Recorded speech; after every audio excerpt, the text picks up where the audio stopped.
Okay, good evening. My name is Mike May, and welcome to Conversations. And tonight we have a couple of guests, Wisdom and Sarah. And you work with, now what is at UCONN, right? Yep. So I work with the International Christian Fellowship at UCONN. As you said, my name is Wisdom, but I'm from Nigeria, so my Nigerian name is Anietie Williams, and I'm this ICF secretary at UCONN. And I'm Sarah Chrissy, and I'm a volunteer with International Christian Fellowship, and have been since 1995. Oh, so this is like, now, so how did you get involved with 95, 2005, 50? That's almost 30 years. Yeah, it is. Somebody asked me, can you be a friend? Oh. And I said, yes. They said, you can do this. Okay. So now what do you do as a volunteer? As a volunteer, I have multiple hats, but I'd say my most important hat is organizing the meal for Friday night. I make sure that there's food available. I don't cook at all. We have a group of people called Culinary Missionaries, and I create that group of people and build on the group of people that was created before I came on board, and I call them and make sure that the week that they want to do it is available, or they're available for the week we need it. We provide a full meal. Neat. So this is like a once a week thing to get all the international Friday. students together? Yeah. Okay. Food always helps connect. Yes, yes. And where do you do this? At UCONN? We are on campus in a church that's across the street from a lot of the offices that the students come out of. We're at St. Mark's on North Eagleville Road. Okay, I did my grad work there, so I probably passed by it 1,000 times. I'll have to try to. It's the church with all the bells. Oh, okay, yeah, okay. I think I know. Yeah. Okay, so now Wisdom. Now you're from Nigeria. Yep. So now you were in Nigeria. Now you're here. I guess you're attending classes at UCONN. Yeah. So I'm doing my PhD. Oh. Yeah, I'm a graduate student in chemistry. Oh, at okay. the University of Connecticut. Yeah. Oh, neat. So now, can you tell us a little bit about the journey from Nigeria to Storrs, Connecticut? Of course. So when I was in Nigeria, I've been a very committed Christian. So coming from Nigeria and coming to this place, one of the things I really wanted to get involved with was a very committed Christian fellowship. And so that was one of the things I looked out for coming from Nigeria. And as soon as I got here, I started speaking with friends around. And a friend of mine actually spoke to me about the International Christian Fellowship. At that time, they were having an international student welcome event, which they normally do every year, or let me say, which we normally do every year now, since I'm involved with ICF. So we do that every year, and what it does is it just kind of bring all the international students, Christian students, not just Christians, but international students together, just create an environment of bonding, fellowship, communion, and everything. So we come together. The one I attended, the first year I was here, we actually went to a beachside. Oh. Yeah, nice. So, and the family, a very wonderful American family hosted us there. And there They were had a beach house or something? Yeah. Lake house. Oh, lake house. Lake house, sorry. I said beach. But they had a beach. Hey. So I actually liked the whole love that was shared. There was lots of food, which is also very important. Yeah. And then there was lots of bonding, there was lots of friendship, I met new people. And then the fact that the whole environment was open to people who were not just Christians actually just showed an atmosphere for demonstrating to the love of Christ. Because I have always believed that the love of Christ should not just be shown to just Christians alone, but to both Christians and non-Christians. And so I was really fascinated by that fellowship, and I thought, okay, this is one fellowship that I really want to get involved with. Okay, well that sounds, and that's where you met Sarah. Yeah.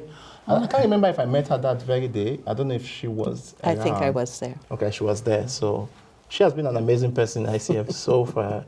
I hope we have the opportunity to talk about that eventually. Well, go ahead, talk about it now. Okay, so Sarah is an American volunteer that has been very, very helpful to us. The fact that she treats the International Christian Fellowship much more than a volunteering opportunity for her. She treats it more like family. So we have a lot of international Christian volunteers also American volunteers, but I have not seen so many who is as committed as Sarah so far. So one of the things that she's been quite committed and responsible for is our feeding every Friday. Sometimes I feel like it's overburdening and overbearing, but the way she does it with so much joy and so much commitment, you just feel like she's really, really excited and happy doing that. And even when she's not going to be around, she ensures that she makes alternative opportunities available for meal to be provided, which is really something that I've learned from her. And I think in one of our ICF events, we have used her as an example to teach, because most times every Friday we talk about the life and examples of Jesus in some of our Bible studies. And one of the persons that spoke in one of the meetings actually used her as an example to talk about how even Jesus used food, a couple of times to draw people to Christ, to himself, and which I feel like it's bread and the fish. Yeah, of course. We only have 5 loaves and 2 fish. What are we Yes, gonna do but now? he had many dinners in homes. Right, yeah. Yeah. And yeah. we do try to make it a dinner. Yeah. Now, it's interesting because about decades ago, I was going to a little school in Rhode Island, and it was a lady who lived across the street from the school. She had like an open house. Her house was kind of like an open house. People could come over and just like watch TV or have a cup of coffee. And I think like on Friday night, she'd have like, hamburgers, maybe some spaghetti and cake or something. But it was a nice break just to, instead of being in a dorm all the time or in classes, I'm in a real home and I'm sitting down and I'm having a meal with some people. So it saved me from a nervous breakdown at least once. Yeah, and that does to a lot of international students. So if you have conversations, Well, that's true, yeah. if you have conversations with international Christian students who are part of ICF, they will tell you how, because apart from the meetings we have every Friday, we've also had opportunities where volunteers like Sarah and a couple of other volunteers have actually hosted us in their house. And we've had the opportunity to have food and bond and enjoy American culture, which has been good. And so sometimes it just gives you this opportunity to just take yourself away from the pressure that you would normally feel as an international Christian or international student who is trying to adapt into a different environment, you see. And I feel like even the teachings of God and sharing Bible studies and all sometimes should just be taken away from these traditional church platforms where people just come and, I'm coming to study the Bible and all. I feel like it should be done in this kind of open house settings where people can just want to have friendship, fellowship, and then enjoy studying the Word of God, which is one thing that in the International Christian Fellowship has actually done to many of us. Well, that was in the New Testament about the church that meets at your house.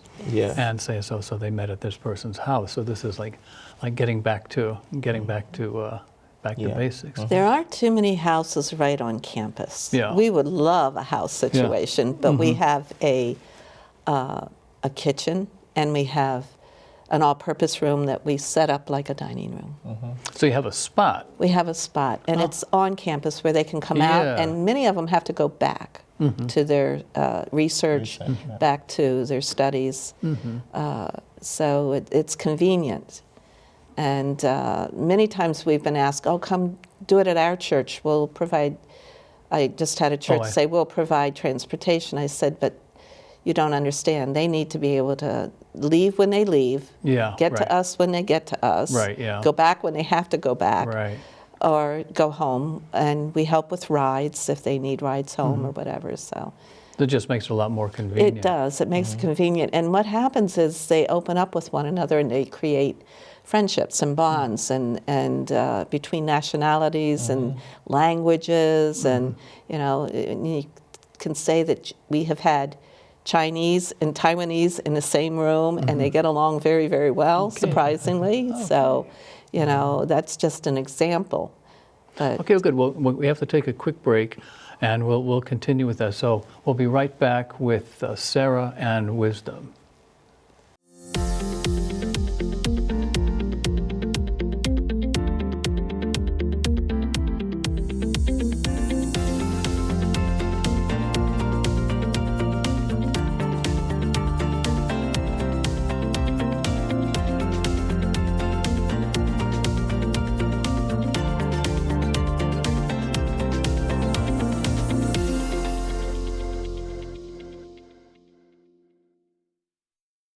Okay, welcome back. We're here again with Sarah and Wisdom from the International, I've always forgot, International Christian Fellowship. International Christian Fellowship. And you were talking about you have a place on campus, so people don't, they can, I can go there for a little while. I can go there, have a meal, chit-chat, then I can go back and study whatever it is I'm studying. Yeah, and we kind of nickname ourselves ICF. It's easier than International Christian Fellowship. And I know many a time we decided we would do something besides have our meal Bible study and just whatever time that students want to stay after that. Yeah. And we've done a movie or game night. Sure. And the students would walk in and go, "What? No Bible study?" That's So good. it's very interesting. Yeah. And I mean, a lot of them say that. Yeah. But we do like to kind of interrupt things, and I call myself the distractor with purpose. Okay. That. Because I think they have a very heady, a very intense life on campus. Well, yeah. So coming out on Friday night, if that does it for you, yeah. But if you're really having some difficulties and you need to come and just spend an overnight at my house or take a ride in the country or go shopping, right, you know, there are many ways that our volunteers will do that type of thing too. That's good. And I can always find somebody to pick people up at airports or it's multifaceted. It's not just sit around the table. Yeah, well, that's good. That's good. And it's not just come for food. Yeah. Yeah, I think It's they want that Bible study. Yeah. Well, great. That's. Now you had now getting back you're working on your PhD in chemistry. Now, how long have you been in the States or at UCONN? Yeah, so this is my second year in UConn. Yeah. Okay. So before this, you were studying back in Nigeria? Okay, so I did my undergrad, my bachelor's degree in Nigeria, but then I went to the UK for you my did? master's. Yeah. Oh, now where in the UK? So I did my master's in the University of York in England. Oh, no kidding. Yeah. York. Okay, that's in the northern England. Yeah, I think the northern. More northern. Now, how did that come about to go from Nigeria to York, England, the University of York? Okay, so one way that people from Nigeria would normally go abroad for like advanced degrees and all is probably scholarships and all. So thinking about it, I actually first and foremost got a scholarship to go to the UK for my master's. And So you were able to get a scholarship after you finished. Okay. Yeah, exactly. And then eventually coming to the US too, I got like a graduate teaching assistantship also coming here. Yeah, so immediately after my master's in the UK, I just took a flight down here. And I think in the UK was one of where I just probably decided that I really would identify with an international Christian fellowship here, because going to the UK, I understood how settling into a different environment actually took a huge effect on me at the time, because it was the different weather, different food, different culture, and then it was difficult for me to also settle into an efficient Christian community as well. So I think I struggled with that a lot, being alone sometimes, and a lot of times having to depend on my family back home to call for long hours and all of that. But then coming here again, one of the major difficulties compared to the UK as well would be that we are like 6 hours behind, so it's a 6 hours time difference. Yeah. So it means just that a call, yeah, right. exactly. The family option was definitely not going to work for me. Yeah, you know? yeah. So I think that coming to the US, I just decided that I actually would identify with an international Christian community here, and then seeing what has happened in ICF, it was just the best choice for me to make. Now, when you went had you ever been out of Nigeria much before? No, you that was went? my first time traveling. That was your first time, Yeah, so exactly. you just completely zoom, here you are. So what struck you when you first got to England? Like, what's different that stuck out? A lot of things were different. Like, so many things were different. Like, number one is the way we do church in Nigeria is different from how we do it here. So in Nigeria, you could move from street to street, and then you see churches like in every of the street. And coming to the UK, I couldn't exactly find a church to worship in. So the church I eventually found was about 20 minutes drive from where I was. And of course, I didn't have a car at that time. Yeah. It was just a 1 year master. I had to get a bike. And if I was cycling with my bike, it takes me about maybe 40 to 45 minutes. Oh, yes. It was, it was a big, exactly. A lot of things. So secondly, again, is transportation. which is, of course, is much terrible here compared to the UK. Because in Nigeria, you could just come out of your house, hop on a bike or a mini cycle, a mini car, or a mini bus, and all of that, and then you get to where you're going. In the UK, the transportation system was more structured. So if you don't deliberately plan out your trip. Oh, I see. Exactly. Yeah. It comes at this time, and then if you miss it, you're out of luck. Yeah. So sometimes I actually missed my train in the UK because I use trains a lot in the UK, and then bus as well. The bus system in the UK was about 30 minutes interval. So the first time I missed a bus, I learned to know that I should actually go early because the bus came in about 3 minutes earlier than it should, and left. So when I got there, I had to miss the bus, and then because of that, I missed my class as well. So some of those things I had to learn. So coming to the US, it was easier for me to adapt in those kind of situations. Yeah. So you get used to things being on the clock. Of course. Things aren't as informal. Okay. Yeah. Okay.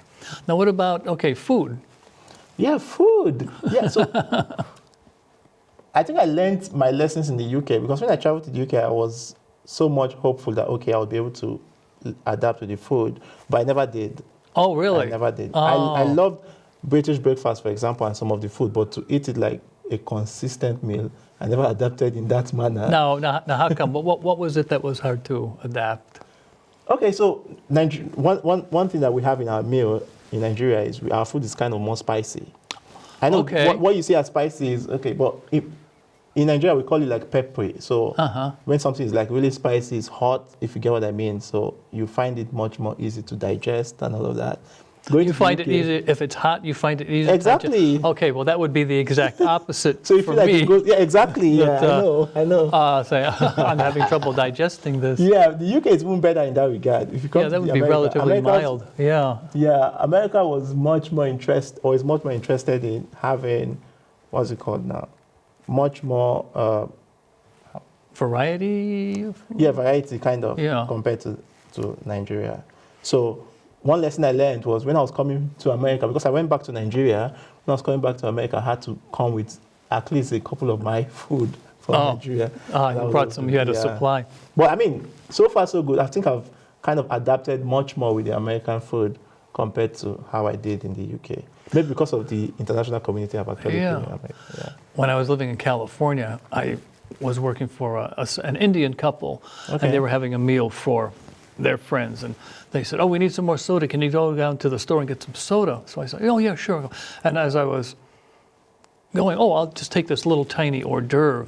And as I was driving down, I'll just eat this, and I ate it. Spicy, right? And I got to the store, and I ran into the store, and I ran over to, and I just opened the thing, and went, and the people, "You're really thirsty, aren't you?" Because to me it was. And later when I went back, I said, "Boy, that was really spicy." And she said, "Gee, we kind of toned it down because people are, oh my goodness." Of course. So for me, it was, it was. India is actually related, is much more related to Nigeria in that regard because they eat spicy food as well. So in the UK, I ate a lot of Indian meals. Oh, okay. That felt more at home. Mm-hmm. Okay. All right. Okay, well, we have to take another short break. Okay. And we'll be right back and with conversations.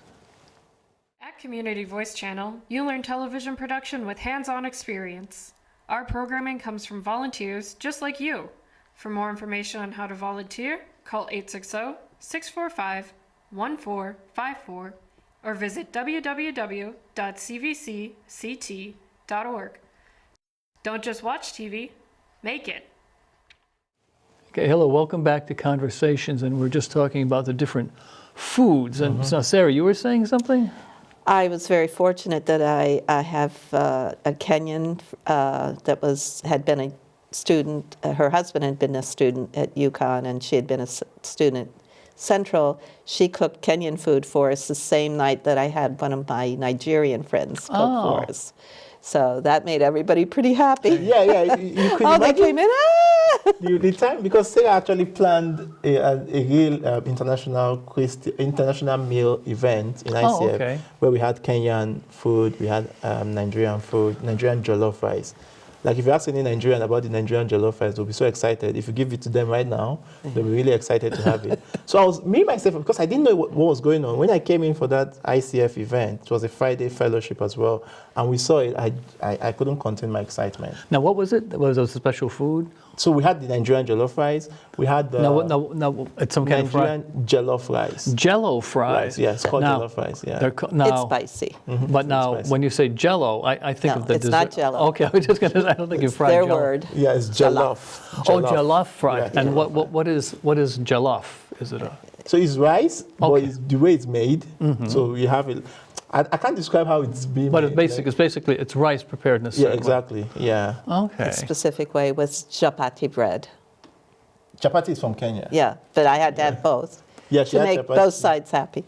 So because we have a lot of Kenyans too in the ICF, Wait. and so when they came in too as well, they were so excited. I was also excited with the chapati too because Yeah, I've yeah, had a lot yeah. of chapati Yeah, as they, well, which they was, all like that. it was nice. It was good.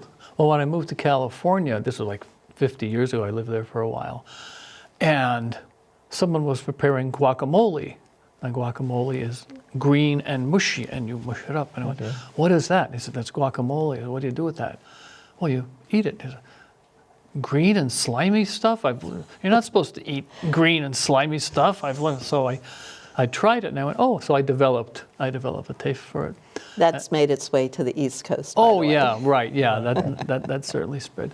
And another time I used to teach, and like a group with some kids, we went out to a meal, and they had some seafood, so they had mussels, steamed clams. So I ordered a bowl of that, plate of that, and they brought it over, and they put it on the table, and I picked it up, and one of the kids went, "What are you eating? What is this?" Because he had never seen these weird things. You just do this, and you shake it out, and you do it. "What are you doing?" So again, different.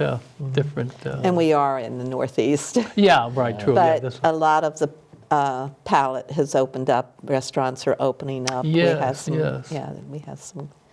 And we not only have our African nations, we have people from Palestine. Europe and Palestine. Palestine. Oh, yeah. Iranians, Philippines. We have Philippines. We have Iranians. Filipinos, and Indians, We have Indians. Middle East. Yeah. Yeah. Now I wanted to get back. Now you're going for your PhD in chemistry.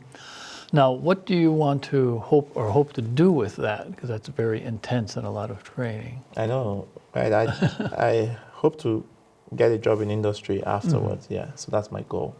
Okay. Yeah. Doing any idea or just working with that? Yeah, basically research. So one of my goal, and that's what I'm doing my research, is kind of making synthesis much more cleaner and greener. That's what I had. My master's degree was in green chemistry. So it's kind of making chemistry more sustainable. Yeah, exactly. So that's my goal with research, industry, whatever, just to get into the synthetic system and just try to improve it in terms of efficiency. So when we make processes more greener, we're thinking about the efficiency, we're thinking about waste, we're thinking about the raw materials and all of that. And we're thinking about like what happens after the process, the entire process, and then what happens after. So Well, I was just listening to something on the radio, and this woman who lives in New Hampshire, her well was tested, and it had this incredible amount of PDFs. I forget, it's some kind of chemical that just doesn't go away. And then she had a blood test, and she's like in the top 1 percentile of the United States. So she has this huge amount of this chemical in her system. And it doesn't break down. And there's a company down the road that manufactures it, and they aren't saying anything. So as you're saying, for industry, it's good. Oh, this stuff never breaks down, so we want to use it. But then if it gets in your body, it never breaks down. So that would be, coming up with ways to. Of course. Because right now, what most industries focus on is making much more money. Yeah, So they don't think about the effect, the after effect. And even if they do, they feel, we can just dump these things right down. So thinking about what you just talked about, for example, I think if much more effort is put into research in those kind of areas, you can think about, materials that are much more biodegradable. That's one aspect of green chemistry as well. So think about what kind of materials do you get from your process and if they are biodegradable. Otherwise, I think that it's just advisable to just scrap that process entirely. So could there possibly be a biodegradable plastic? Yeah, I mean, my research in the University of York was much more from synthesizing biodegradable plastics, so from starch. So I started that sort of research Oh, there. a plastic made from starch? Yeah, exactly. Yeah. Okay. So I think there's a lot of work going on in that area as well, you know. So yeah, a lot of research is going on. Biodegradable plastic is actually plastic for the future, and I mean. Well, that was because I know when I walk on the beach, you know, every other thing is like somebody's Evian bottle or something, and they just wipe up on the shore. I go for a walk around Union Pond, and I always come back with a few plastic bottles. And why don't you just throw this out? And I hate to see it go in the water because, you know, well, it's just going to sink to the bottom, and it's just not going that way. Yeah. So you can make stuff out of starch, Of plastic course. starch. So I think Of course, the major problem with industries now in that regard is because the kind of plastics that comes out from starch and all is probably not as efficient as what they would normally have from the normal chemical plastic materials. And that's exactly why there's sort of reluctance in moving into biodegradable plastic. But a lot of companies are actually taking that option. So, Well, that would be great if we could get rid of. So what other things are you working on in your studies? in my research, so I said my master's was focused on green chemistry, but my current research is actually focused on automating systems. So kind of taking a traditional synthetic method and trying to automate it. Because I know if you kind of automate systems, what you do is you minimize the materials you put in, you make the process more efficient, and then you minimize the amount of waste that comes out eventually. So yeah, so that's what my current research is on. So the lab I work with, we kind of study a particular reaction pathway or reaction procedure and just try to optimize it, and then now apply that into an try to make it run on an automated system. That's what we do. Yeah. Okay. Well, when you win the Nobel Prize in 20 years, we were here. We can say we had this. We had this. Exactly. Okay. We have some of the most intelligent people from other nations studying at UCONN. Most of our students are grad students, by the way, and most of them are PhD grad students. Yeah. Some are working on their masters, and some of them are working on a second master's, and a few of them are undergraduates, and they've got to be pretty intelligent to want to be in that group, to tell you the truth. So we're very blessed with just so many different people, nations, their level of study, how long they've been at UConn. Some are preparing to matriculate, get their PhDs, and others are coming on board. All right. Well, I want to thank you, Sarah, for coming and telling us about the International Christian Fellowship, Thank ICF. you. You got it. And Wisdom for telling us all about your journeys and spicy food, but that you can adjust, and plastic made out of starch. So I learned something tonight. You can make plastic out of starch. So thank you, and thank you for joining us. I'm Mike May.